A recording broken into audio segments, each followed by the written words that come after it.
Hello students, we are back with another video which is going to explain to you the tax rates applicable to a firm and some related concepts.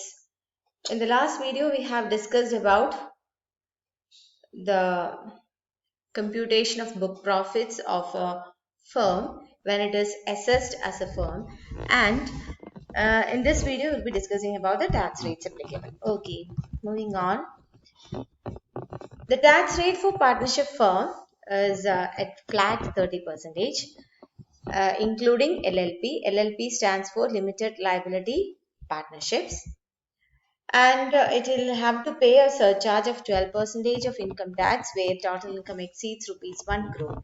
For a firm in the total income, if it exceeds 1 crore, a flat 30% kuda or surcharge 12% കൂടുതൽ pay ചെയ്യേണ്ടി വരും. And it should also pay an education cess of 4% of income tax plus surcharge. Income tax surcharge കൂടിയ ഫിഗറിന്റെ ഒരു 4% education cess ആയിട്ട്, education and health cess എന്നാണ് പറയാ, ആയിട്ട് പേ ചെയ്യണം. പിന്നെ ഇതിനകത്ത് നമുക്ക് അറിയേണ്ട ഡീറ്റെയിൽസ് എന്ന് പറയുന്നത്, നമ്മൾ അറിയാലോ എങ്ങനെയാണ് ഒരു ഇൻഡിവിജ്വൽ ആണെങ്കിലും ഫോം ആയാലും when we assess we consider the various heads of incomes. അപ്പൊ ഇതിനകത്ത് ഒരു ഫോമിനെ സംബന്ധിച്ച് പിന്നെ ഏതൊക്കെ ഹെഡ്സ് ഓഫ് ഇൻകം ആണ് ഉണ്ടാവുക? ഇൻകം ഫ്രം ക്യാപിറ്റൽ ഗെയിൻസ് ഉണ്ടാവും, income from business or profession, other then it will be having the income from other sources. അപ്പോൾ അതിനകത്ത് നമുക്ക് ടാക്സ് അപ്ലിക്കബിൾ ആയിട്ടുള്ള സാധനങ്ങൾ, short term capital gains from shares of securities subject to security transaction tax, അത് 115 of section ആണ്. അപ്പോൾ ഈ short term capital ഗെയിൻസിന് മുകളിൽ 15% ആണ് ടാക്സ് വരിക, സെപ്പറേറ്റ് ആയിട്ട്. ആ ഫ്ലാറ്റ് 30% അല്ലാതെ ടാക്സ് വരുന്ന കാര്യങ്ങളാണ്. Then regarding long term capital gains, LTCG from transfer of equity shares or units of equity oriented mutual funds exceeding rupees 1 lakh, the rate is 10%. അപ്പോൾ 1 ലക്ഷത്തിൽ കൂടുതൽ ലോങ് ടേം ക്യാപിറ്റൽ ഗെയിൻസ് ഷെയർസിന്റെ ട്രാൻസ്ഫറോ അല്ലെങ്കിൽ equity oriented mutual ഫണ്ട്സിന്റെ ട്രാൻസ്ഫറിന്റെ ഭാഗമായിട്ട് long term capital gains arise ചെയ്തിട്ടുണ്ടെങ്കിൽ, and if it is exceeding 1 lakh, the rate of tax is 10%. And LTCG for transfer of any other assets, shares അല്ലാതെ അല്ലെങ്കിൽ equity oriented mutual funds അല്ലാതെ വേറെ അസറ്റ്സിന്റെ മുകളിൽ long term capital gains വന്നു കഴിഞ്ഞാൽ അതിനകത്ത് flat 20% ആണ്. Then if there is winning from lottery, card games, crossword puzzles, etc., അങ്ങനെ വരുവാണെങ്കിൽ അതിന് 30% ആണ് tax slab. And other incomes not being income which is subject to special tax rate, ഈ മേലെ പറഞ്ഞിട്ടുള്ള സ്പെഷ്യൽ ടാക്സ് റേറ്റ്സ് അപ്ലിക്കബിൾ അല്ലാത്ത വേറെ incomes ഉണ്ടെങ്കിൽ അതിന് 30% ആണ് റേറ്റ്. അപ്പോൾ ഇത്രയാണ് നമുക്ക് ഫോമിന്റെ ടാക്സ് റേറ്റിനെ കുറിച്ച് അറിയേണ്ടത്. And in case of LLP, LLP എന്ന് പറയുന്നത് ലിമിറ്റഡ് ലയബിലിറ്റി പാർട്ട്ണർഷിപ്സ് ആണ്. ഇൻകം ടാക്സ് പേർപ്പസിന് LLP is considered as a partnership firm പോലെ തന്നെയാണ്. അതൊരു സെപ്പറേറ്റ് ലീഗൽ എൻറ്റിറ്റി ആണെങ്കിൽ പോലും LLP is considered as a partnership firm for income tax purposes. ഈ LLPക്ക് tax liability cannot be less than alternate minimum tax. നമ്മുടെ കമ്പനീസിന് മാറ്റ് എന്ന് പറയും, മിനിമം ഓൾട്ടർനേറ്റ് ടാക്സ് എന്ന് പറയുന്ന സാധനം തന്നെയാണ് ഈ ഓൾട്ടർനേറ്റ് മിനിമം ടാക്സ് എന്ന് പറയുന്നത്. അപ്പൊ ഒരിക്കലും അതിന്റെ tax liability, if it is an LLP, its tax liability cannot be less than alternate minimum tax. അപ്പോൾ ഈ ലിമിറ്റഡ് ലയബിലിറ്റി പാർട്ട്ണർഷിപ്പിനെ കുറിച്ച് കുറച്ചും കൂടെ ഡീറ്റെയിൽഡ് ആയിട്ട് പറയാം. LLP എന്ന് പറയുന്നത് it's A corporate form of partnership having separate legal entity. ആ പേരിൽ തന്നെ ഉണ്ട് LLP എന്താണ്. ലിമിറ്റഡ് ലയബിലിറ്റി പാർട്ട്ണർഷിപ്പ് എന്ന് പറഞ്ഞാൽ usually in partnership form of kind of organisations the liability of the shareholders will be unlimited. They will be personally liable for the deeds of the partnership firm. But in case of limited liability partnership, it's not like that. The liability of the partners will be limited to the extent of their share contribution as it is in the case of corporate entities or companies. And this some or all the partners have that depends upon കുറച്ച് പേർക്കാണോ കുറച്ച് പാർട്ട്നേഴ്സിനാണോ എല്ലാ partners ആണോ എന്നുള്ളത്, it depends upon the jurisdiction of the firm. Partners have limited liability, അതുകൊണ്ടാണ് അതിനെ limited liability partnership എന്ന് പറയുന്നത്. One partner is not collective responsibility ഇല്ല. സാധാരണ പാർട്ട്ണർഷിപ്പിൽ നമുക്കൊരു കളക്റ്റീവ് റെസ്പോൺസിബിലിറ്റി ആണ്. ഇതിനകത്ത് one partner is not responsible or liable for another partner's misconduct or negligence. ഒരാളുടെ ഭാഗത്തുനിന്ന് വന്നിട്ടുള്ള നെഗ്ലിജൻസോ അയാളുടെ ഭാഗത്തുനിന്ന് വന്നിട്ടുള്ള മിസ്ഡീഡ് ഒന്നും കാരണം ബാക്കി മറ്റു ആൾക്കാർ ലയബിൾ ആവുന്നില്ല. They are not personally liable. Then for IT purpose, an LLP will be treated as partnership firm and not as a separate legal entity. ഇതാണ് ഞാൻ നേരത്തെ പറഞ്ഞത്.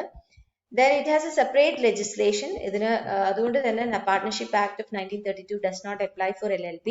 LLP has got a separate legislation, that is LLP Act of 2008, and it should use the word LLP as its last name along with its name. നമ്മുടെ private limited എന്നൊക്കെ private കമ്പനീസിന് പറയുന്നത് പോലെ ഒരു LLP ആണെങ്കിൽ അതിന്റെ പേരിന്റെ കൂടെ ലാസ്റ്റിൽ LLP എന്ന് ചേർത്ത് either the acronym or പേര് തന്നെ ലിമിറ്റഡ് ലയബിലിറ്റി പാർട്ട്ണർഷിപ്പ് തന്നെ ഉപയോഗിക്കണം.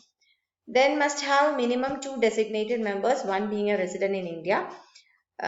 ഒരാളെങ്കിലും ഇന്ത്യയിലുള്ള റെസിഡന്റ് ആയിരിക്കണം, മിനിമം 2 പേരെങ്കിലും വേണം മെമ്പേഴ്സ് ആയിട്ട്, ഡെസിഗ്നേറ്റഡ് മെമ്പേഴ്സ് ആയിട്ട്.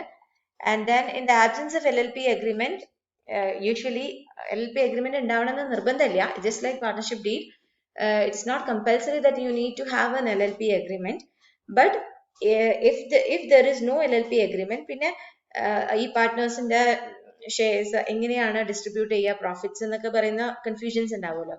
അപ്പോൾ അതിന് Schedule 1 of LLP Act will apply.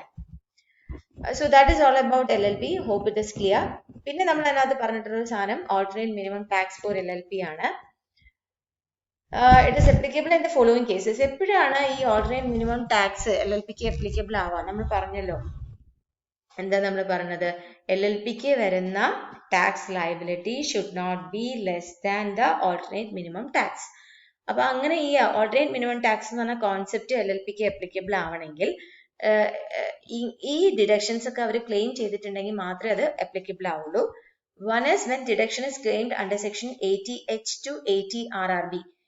80H മുതൽ 80IA, IB, IC എന്നൊക്കെ പറഞ്ഞ കുറെ സാധനങ്ങളുണ്ട്. അങ്ങനെ 80 RRB വരെയുള്ള സെക്ഷൻസ് എക്സെപ്റ്റ് ATP. ATP എന്ന് പറയുന്ന കോപ്പറേറ്റീവ് സൊസൈറ്റീസ് ആക്ടിന് കോപ്പറേറ്റീവ് സൊസൈറ്റീസിന് റിലേറ്റ് ചെയ്തിട്ടുള്ളതാണ് ATP.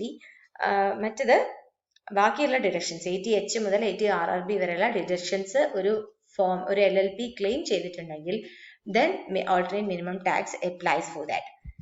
രണ്ടാമത്തത് if it has claimed deduction under section 80AD claim ചെയ്തിട്ടുണ്ടെങ്കിൽ, and then when deduction is claimed under section 10AA. അപ്പൊ ഇത് നമുക്ക് ടെക്സ്റ്റിൽ ഡീറ്റെയിൽഡ് ആയിട്ട് പറയുന്നുണ്ട് ഓരോന്നും. 10AA എന്താണ്, 80D എന്താണ്, and 80H to 80 RRB ഇത് മുഴുവനൊന്നും പഠിച്ചു വെക്കേണ്ട ആവശ്യമില്ല, but you should have an idea. കാരണം ക്വസ്റ്റ്യനിൽ ഇത് ക്ലെയിം ചെയ്തിട്ടുണ്ട് എന്നുള്ളൊരു ക്ലോസ് ആയിരിക്കും പറയാം. So you should know what is it, why it is being given. Then tax payable by a firm can't be less than 9% including cess of adjusted total income as per section 115 JC. അപ്പൊ ഇതിനകത്ത് പറയുന്നു ഒരു ഫോമിന്റെ tax payable അതിന്റെ adjusted total ഇൻകത്തിന്റെ 9% കുറയാൻ പാടില്ല എന്ന section 155 JC പറയുന്നു. ആൻഡ് അഡ്ജസ്റ്റഡ് ടോട്ടൽ ഇൻകം എന്താണ് എന്നുള്ളൊരു പ്രോബ്ലം വരും. Adjusted total income means the net income of the non corporate assessee. അതായത് നമ്മുടെ ഫോം നോൺ കോർപ്പറേറ്റ് അസസി എന്ന് പറയുന്നത് ഇവിടെ LLP ആണ്. Increase by the deductions claimed above. അപ്പൊ ഈ 3 കൈൻഡ് ഓഫ് ഡിഡക്ഷൻസ്, 3 അല്ല 80H to 80 RRB വരെ ഉണ്ട്. അപ്പോൾ ഈ ഡിഡക്ഷൻസ് എല്ലാം ആഡ് ബാക്ക് ചെയ്തിട്ട് ഉള്ള നെറ്റ് ഇൻകത്തിനെയാണ് നമ്മൾ അഡ്ജസ്റ്റഡ് ടോട്ടൽ ഇൻകം എന്ന് പറയുന്നത്.